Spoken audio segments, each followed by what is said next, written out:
brought to you by Step Up. I'm Lori Kruger, the chairman of our coalition here in the Lindbergh District, and we welcome all of you from Lindbergh and all of our surrounding communities. It's such a warm feeling to see you all in our audience tonight. This is what it's all about. This is what Community Coalition is for. To come together for our concern over our youth in the community.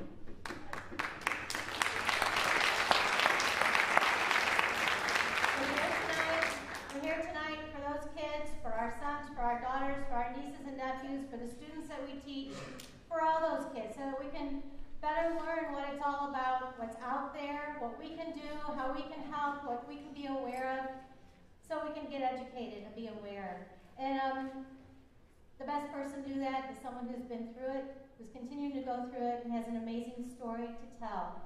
So without further ado, you didn't come to listen to me, you came to listen to Jude Hassan. And let's welcome him with a big round of applause.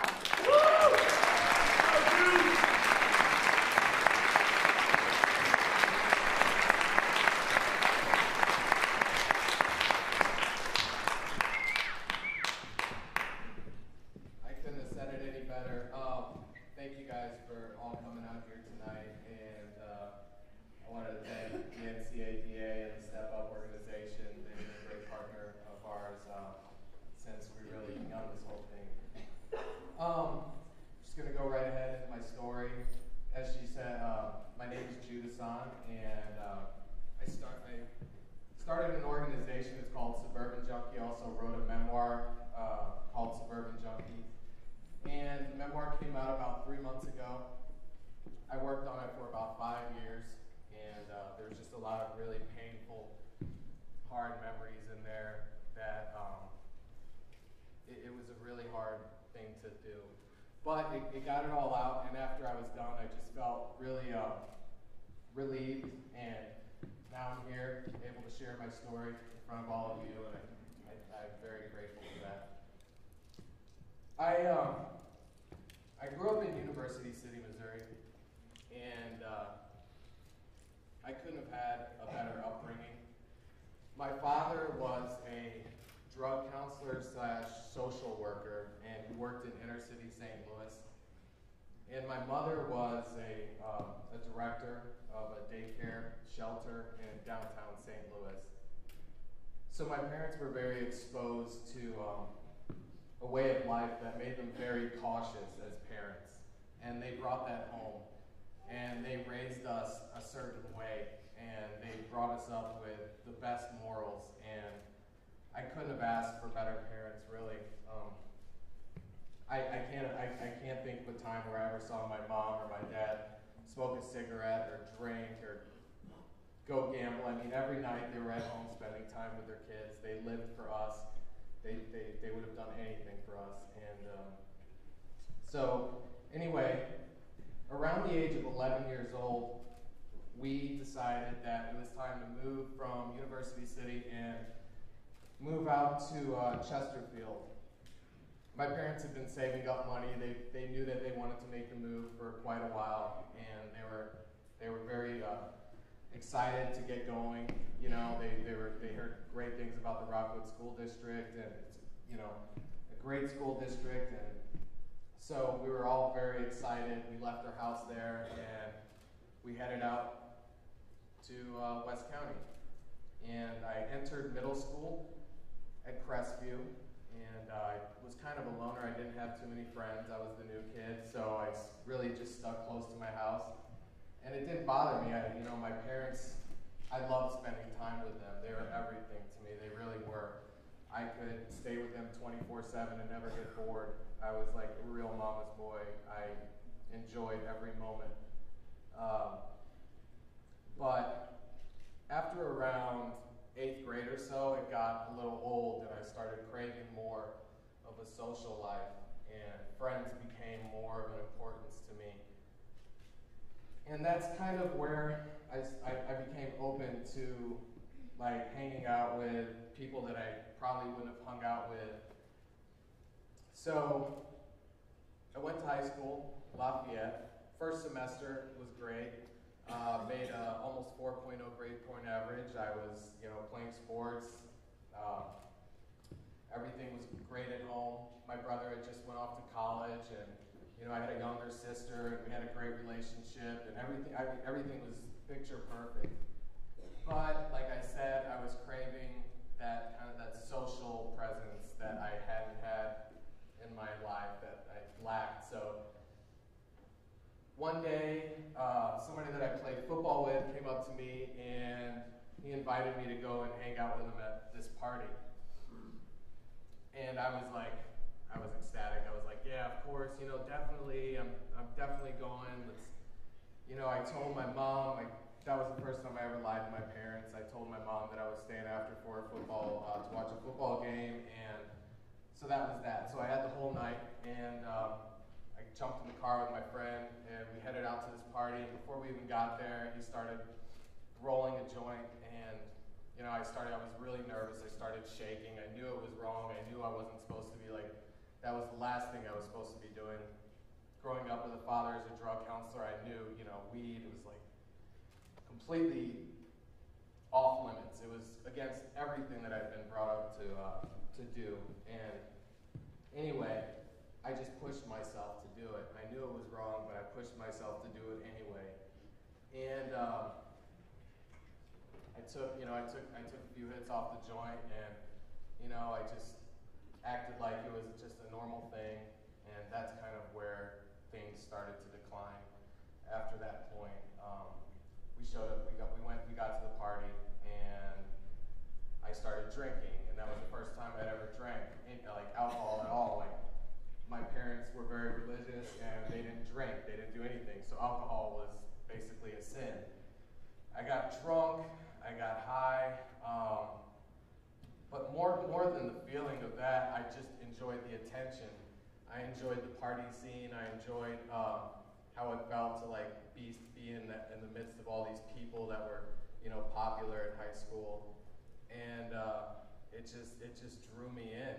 It was like a magnet. And after that night, I just craved more and more and more, and I wanted more friends, and I wanted to be popular, and I wanted to just attain this status at school where I was, people looked up to me. And unfortunately, in my way of thinking, I thought that being popular was, the kids who smoked weed and got high and who didn't care about grades or anything like that. So that led me down a really dark path. I started hanging out more with these kids, started making more friends, and I continued to smoke weed. I didn't really like drinking that much because it made me sick, but I liked smoking weed, so I made that my thing, and I obsessed over it. I smoked nonstop. I would, smoke before school, after school, during school, anytime I could get. I would go and smoke and get high and go to class, and I was really well at hiding it from my parents. They knew nothing, even though my father was a drug counselor. A lot of people say, how could your father not have known? Well, my dad was busy making money. My dad was busy working. He couldn't be there 24/7 to watch me. Plus, he might have been maybe in a little bit of denial. I don't know. My grades started slipping a little bit here and there. Anyway, eventually my grades fell off a cliff. I went from a near 4.0 to a 0.50 grade point average in less than a semester. I mean, it was done. I didn't care anymore. I lost all my ambition. To make good grades. I didn't care. My priorities shifted from college and a home life to getting high and girls, and that was it for me. I was just stuck in this way of thinking, and I couldn't. I was just young and, in my case, stupid. So anyway, my grades fell off a cliff. I still managed to keep that from my parents. I'd forge their signatures. I'd intercept phone messages from the principal. Got really sneaky and manipulative. And eventually that took me to heroin. Same scene. I went to a party, and that's when it came up. It was just, somebody introduced it to me, and I didn't hesitate. I knew it was heroin. The stigma attached to that drug is so strong. the worst of the worst, but for me, it was just do it. You know, you don't want to look bad in front of your friends. You don't want people thinking badly of you. You don't want to fall out of this group that you worked so hard to get into. So just do it. Everything will be okay. And I did. And I sniffed a line of it and just fell asleep. Really I didn't feel much from it. It just put me to sleep. Didn't really enjoy it, and that was that. But after that, it opened up so many possibilities and so many new things to me, because I'd done heroin and I'd lived and I'd survived, so nothing else mattered. I'd done the worst of the worst, so nothing could hurt me at that point. I felt invincible. So I said, okay, I'm going to do it one more time. This time I'm going to do it, and I'm not going to go to sleep. I'm going to feel it, and then I'll get back to the business of school and football, and I'll get back on the team, and I'll fix things at home. I'm just going to do it one more time. That's it. So I found my friend, and we went downtown. At this point, the drug wasn't really out in this area. You had to really go down, downtown North St. Louis or downtown somewhere else and get it, and put yourself in some really awful situations. But we went down, got it, and that night, that's when I ended up really getting mentally hooked.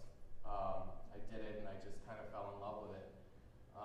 It made me forget. It gave me a good feeling inside, and I just automatically fell in love with it, and that was the most dangerous thing. But there was no one more time after that. After that, it was done. I forgot about the whole one-time thing, and I started doing it as much as I was doing weed. Weed became less of a priority, and I started saving my lunch money. I started getting money together and just trying to get heroin, as much heroin as I could get. And things at home fell apart more and more.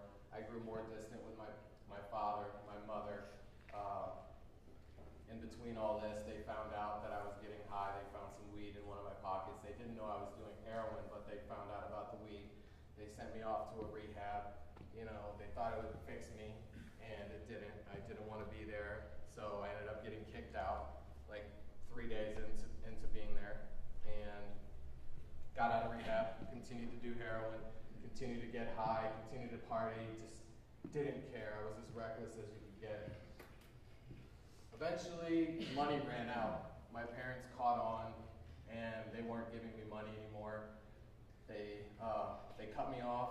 I had no job. I was still in high school, so I had to resort to other things. So I started stealing from my mom's purse. I started taking her credit card, and I'd go and buy things and trade it with the dope man for dope.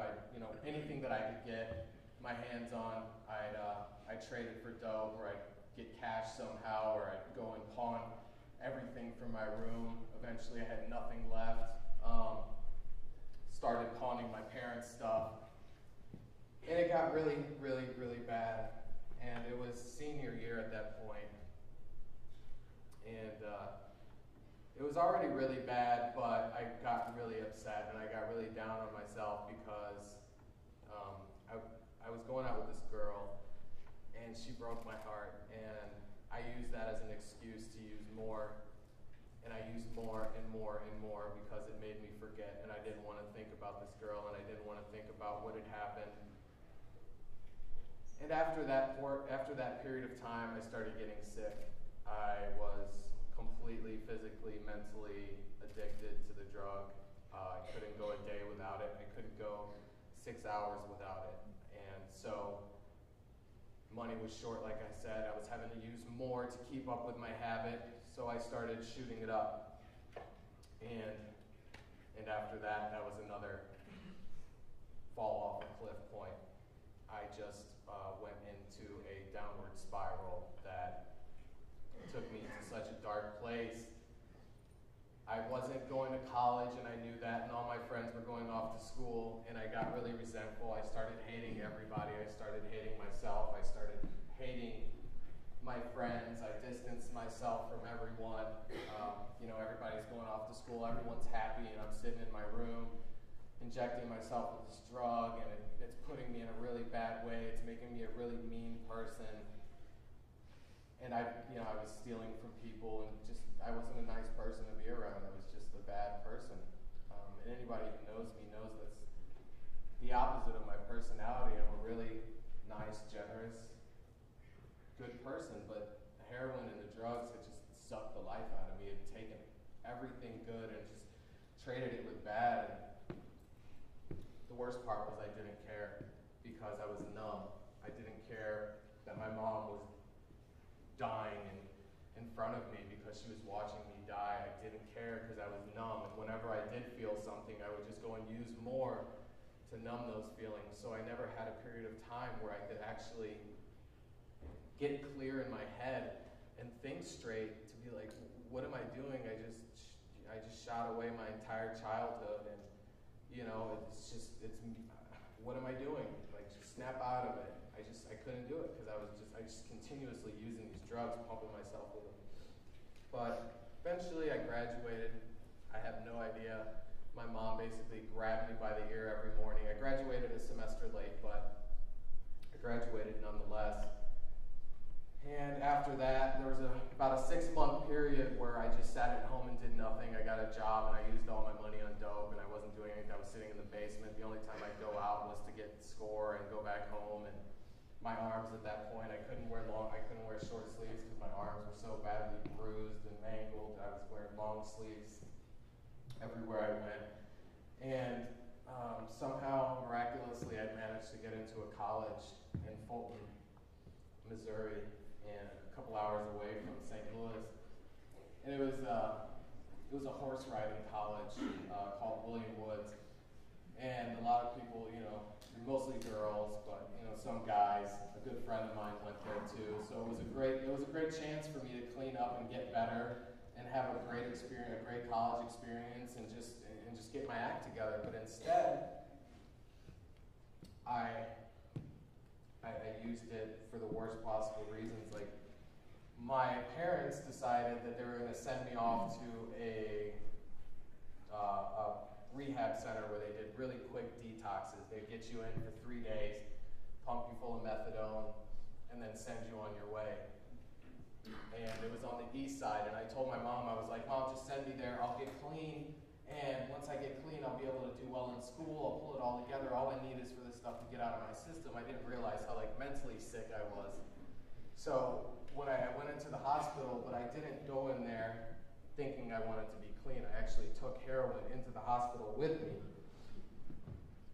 And these doctors are pumping me with all these detox medications that you can think of, so I was already out of it. There was no way I would have felt sick from the heroin withdrawals. I was just mentally, I needed this drug. I needed to feel this needle in my arm because that's a sickness as well. You don't just become addicted to the drug, you become addicted to the method, you become addicted to feeling syringes in your arm, and it's a really sick way of thinking, but you do anything, it's to feel that syringe in your arm. And so I took heroin into the hospital with me while they're detoxing me. The nurse would come in, give me drugs, and I'd go into the bathroom and shoot myself up and then come back. And I did that for 3 days straight, so when I got out, I was in worse shape than I'd ever been in. And I wore this grand smile for my mom and dad that night at the dinner table, and they were so happy to see their son go off to college. And I just lied to them. I told them, yeah, everything's great, I'm so happy I've got this chance at going to college, and I'm going to do so good, and I'm just so happy. And I was lying to myself too, making myself feel that, but it was completely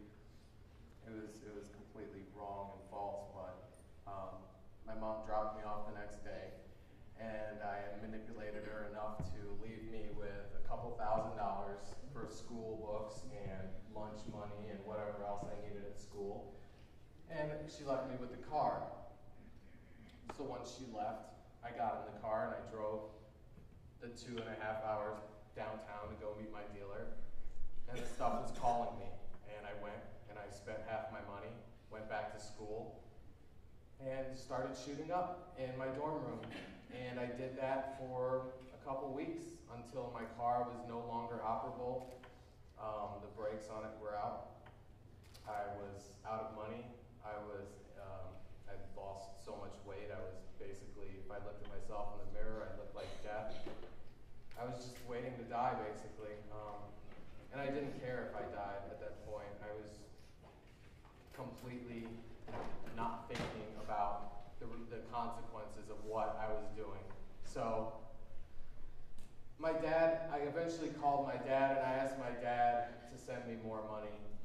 And he knew something was up. He knew something was wrong, because he was like, you don't need this much money for school, there's no way. And he went with his gut feeling, and he showed up at my dorm room. He flew all the way from Virginia. He was in Virginia working at the time. He flew from Virginia and showed up at my dorm room doorstep the next day. And I wasn't ready for him. I didn't know he was coming, so I was just wearing this undershirt, and he didn't, my arms were exposed. And when he saw me, he saw my arms, and they were all bruised up and nasty, and he saw what I looked like, and I had dark circles around my eyes, and I looked like a skeleton, and he just dropped to the ground, it's like, why, God, why are you doing this, and just didn't know what to do. Eventually, he collected himself and said, you're coming with me, we're going to Virginia, this is done, this is over with, no more. You come with me, or you're never to have contact with this family ever again. And we're all going to change our phone numbers. We're selling our house. I don't even care what happens to the house. We're gone. Have a nice life. And I was done at that point. I didn't have money. I couldn't sustain my life, my habit without my parents. They were. It's upsetting to say this, but it had enabled me so much. My mom especially. Because I knew how to play on her, I knew how to play on her love, I knew how to play on her weaknesses. She was so close to me, and we were so close growing up that I knew the right things to say to get what I needed. So anyway, I told my dad, okay, I'll go. I have no other choice. And so I got in the car with him and headed to Virginia. And I got sick on the way because I was out of heroin, and I got really sick, but we got there eventually, and I spent an agonizing night in the hospital, or not in the hospital, in the hotel room with my father the whole night. I was going through withdrawals, and he was doing his best to try and keep me there, and I was just, I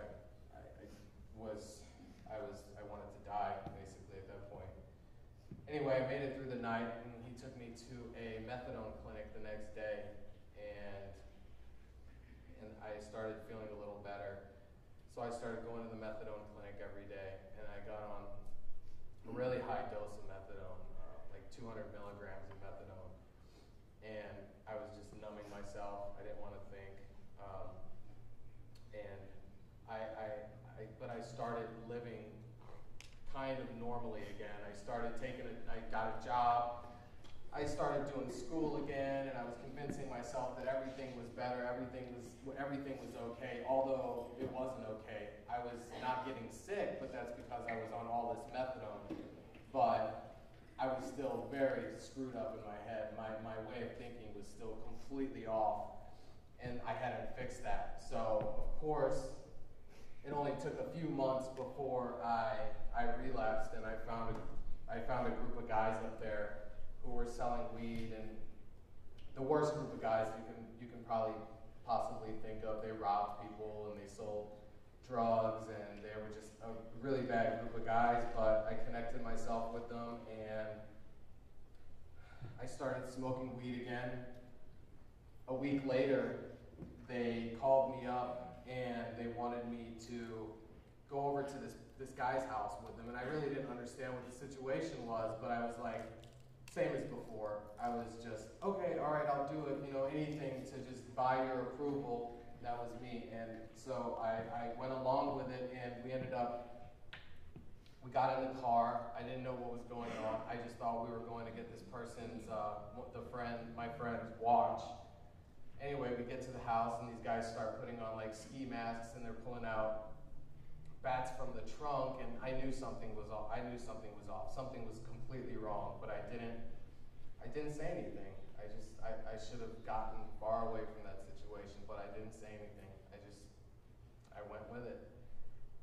And we go into this person's house, and the second we get in there, one of the guys that I'm with pulls out a gun, and there's a little baby and a mom in the room, and then there's this kid, and the kid's the person they're looking for. And they drag this kid upstairs at gunpoint, and I stay downstairs with the mom and the baby. And they're crying and going crazy, and all this screaming and stuff is coming from upstairs. And they're like, what are they doing to him? Are they killing him? And I said, no, they're just getting a watch. It's okay. He's gonna be fine. Don't worry about it. And I calmed her down, and I tried to, I did my best, but they were hysterical. And eventually, I don't want to call them my friends, but these guys that I was with came downstairs, and they had trash bags, and their, just blood was all over, they were covered in blood all over their shoes and their clothes, and I started freaking out. I thought they probably maybe killed this guy. I didn't know what was going on. We got into the car, and when we got into the car, that's when I found out what had happened. This kid that we went over his house to, he was a drug dealer, and they wanted to rob him. So they basically used me. They convinced me that it was some, innocent outing, and they used me. And so they had trash bags just full of all these drugs and money, and they stole everything from him. And I was like, well, where did the blood come from? They said, oh no, we just roughed him up a little bit. He's all right though. It's not a big deal. He'll be fine. But he wasn't fine, and they had hit him. They had pistol whipped him. So he was bleeding profusely, and he had to call the paramedics, and the police came to his house, and he ended up going to the hospital and being put on life support, and he was in critical condition. And pretty soon, these guys that I was with, they said, no, he won't call the cops. He's a drug dealer. What's he going to do? He's going to call the cops and tell them that we stole his drugs, but that's exactly what he did. He told the cops, I know these guys. They were wearing masks, but I know who they were. They weren't very smart about it, and I'll point every one of them out to you. He didn't know me because I was new, but he pointed them all out, and it was only a matter of time before one of the guys told the police who I was to save himself. And I've heard my whole life, that these guys would say, "Oh no, nobody's gonna snitch on you. He's cool. Don't worry about it. Believe me, every time somebody's gonna save their own butt." You know what I mean? That's what it comes down to. It. You're facing 5 felonies. You're facing. They charged us with 5 felonies. 2 counts of abduction, 1 count of robbery, 1 count of malicious wounding by a mob, 1 count of possession of a firearm while in commission of a felony. Each count carried 25 years plus, and it didn't matter that I never went upstairs. I didn't lay a finger on this kid. What mattered is that I was with them, and that's the law basically everywhere. You're guilty by association. So anyway, one of these kids immediately told him, "Oh, yeah, it was Jude, he was the one who put all this together. He's the one, he's got the gun, he's the one who has all the drugs, go to his house." And so they sent him to my house.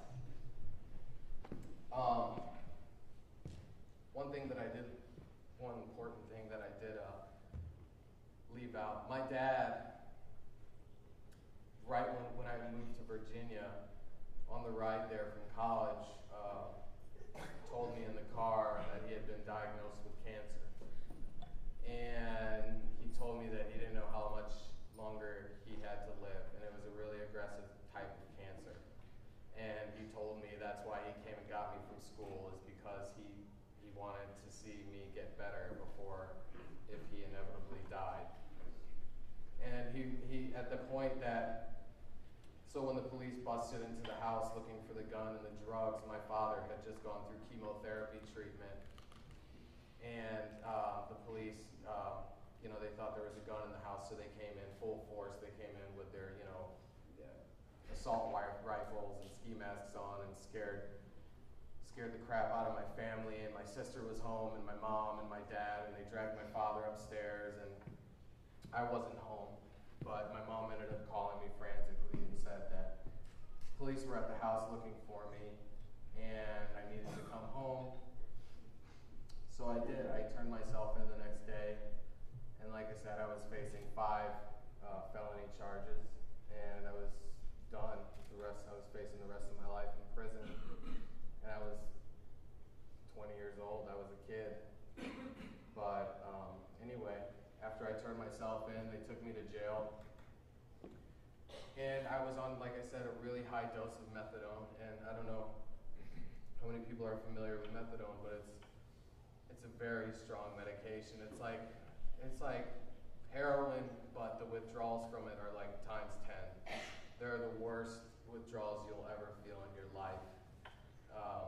But I went in there, and they didn't give me methadone. They didn't give me anything. I was in jail. I had to sweat it out. So for 5 days, they gave me a jug of water, and for 5 days, I progressively got worse until on the 3rd day, I was on the floor. I couldn't move.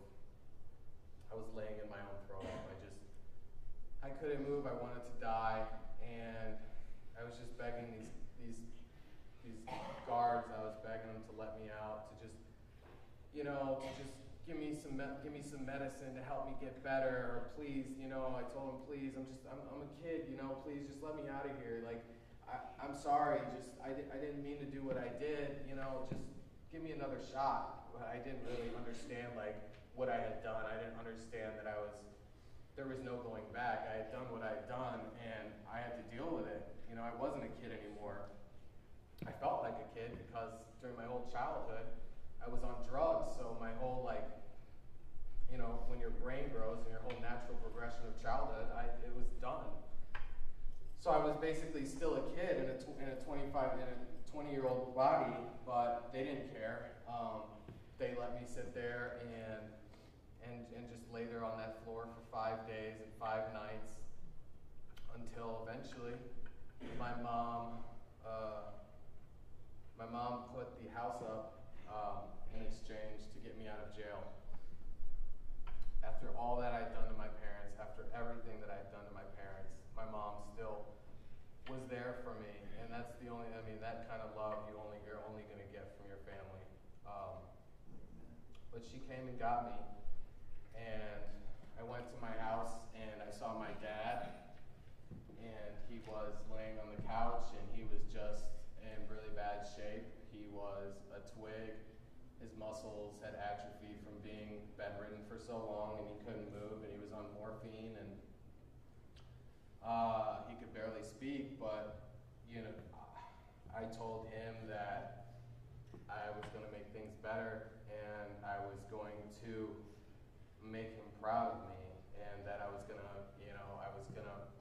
get back on the right course. And I just told him, please don't die. Just give me a couple more months. I want you to see me get better. I promise you, this time I'm serious about it. I'm going to get better.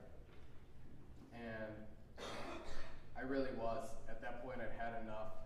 I couldn't go anymore. I couldn't do it. I was losing my hair from the stress. It was just falling out in chunks. I got out of jail, and I told myself that I could never, ever submit to something that would put me in a situation where if I didn't have it, I would be like I was in jail. I wanted to get off everything. I wanted to get off methadone. I wanted to clean up. I wanted to do it right then and there. And I did. I got out of jail, and I slowly got off methadone, very slowly. And I got on a medication called Suboxone. I got a job, but this time it was different from the times before, because this time I was so passionate about getting better. It was me who wanted to get clean. It wasn't my parents who were telling me to get better. It was my decision. It was my choice. I was so sick of living a lie and living like if I didn't get my drugs, I was going to die, scrambling around and stealing and lying and manipulating. I couldn't do it. So I got better. I got into treatment this time. I went through the program the right way. I took Suboxone as it was directed. I didn't, overuse it. I didn't abuse it. And I found out a lot about myself after that point. I went into my head, got clear. I started finding out what kind of person I was. I didn't even know myself because I was always so high. I didn't even know who I was. But after my head got clear, I found out that I had certain hobbies and there were certain things that I liked, and I was still a really good person deep down. I was just really, really sick. And I'll say this though, not everything got better overnight. It was a very long process, and I'm still to this day, I'm working on it. But I watched my dad slowly pass away, a very, very agonizing death. And it was torture because he got better and his cancer went into remission. And we got really happy, and then we neglected to go to the doctor for 3 months, and when we went back to the doctor, the cancer has spread to his entire body. It had gotten into his lungs, and at that point, it was basically say goodbye to your dad. He's done. And that's what we did. I stayed home with my father, and I made him my priority. He'd been a great dad to me, and I had abused him, and I had held my family hostage for my entire teenage years, and I had so much to get back to them, and so I stayed home with my dad, and then when he passed, he was in the basement of our house, and I told him goodbye, and that he never had to worry about me again, and that I was going to take care of my mom, and so I've held that promise till this day.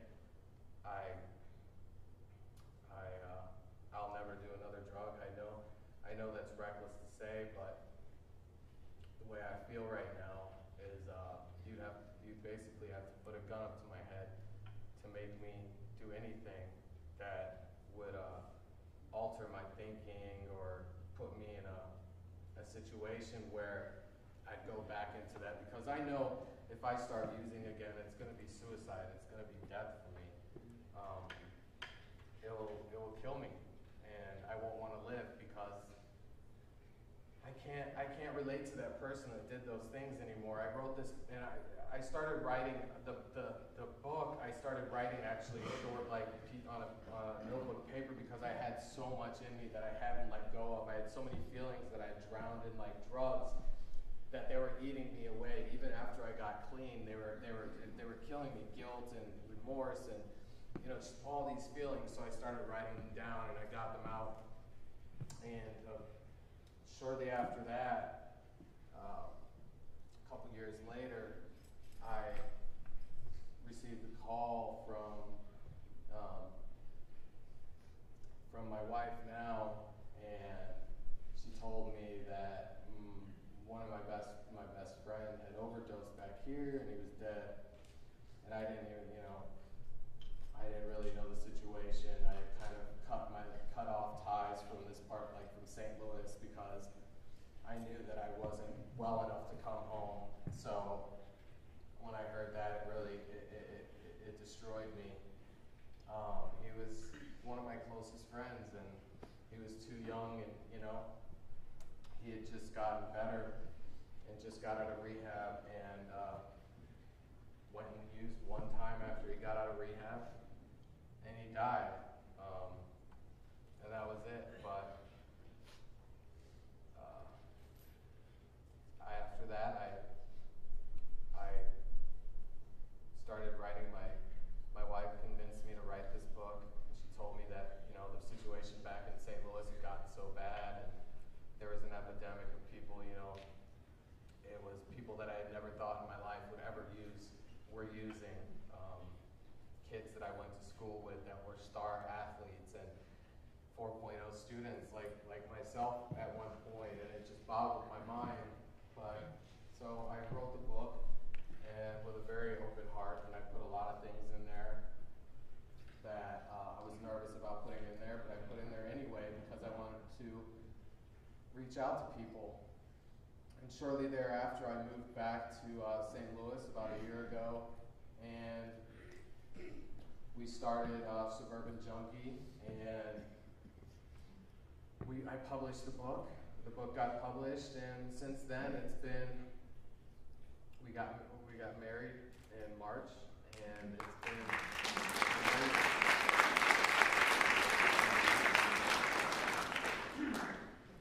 but yeah, I mean,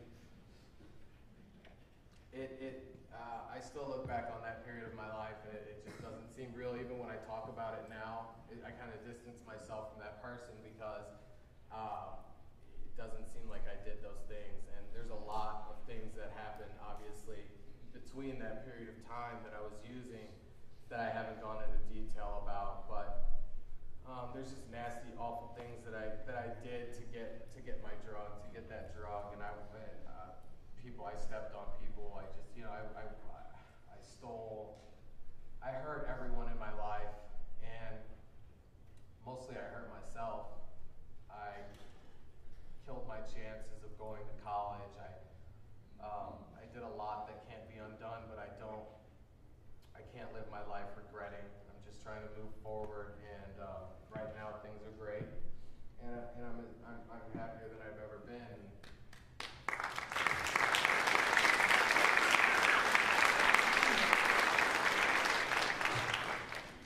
So I go around and I speak to kids, especially because I know how bad the problem has become out here, and it's a really big issue because heroin has become a party drug, and whenever kids are abusing a drug like heroin at parties, it's a really bad situation. And it's a new, clean, different form of heroin now. So potent, you don't even have to, most of the people actually that I know who have overdosed and died were sniffing it, not shooting it. And a lot of them, it was their first time doing it, and that was it for them. And a lot of people don't realize you can't take it back. Once that stuff's in your body, it's in your body. There's no taking it out. It's done, So, anyway, I'll do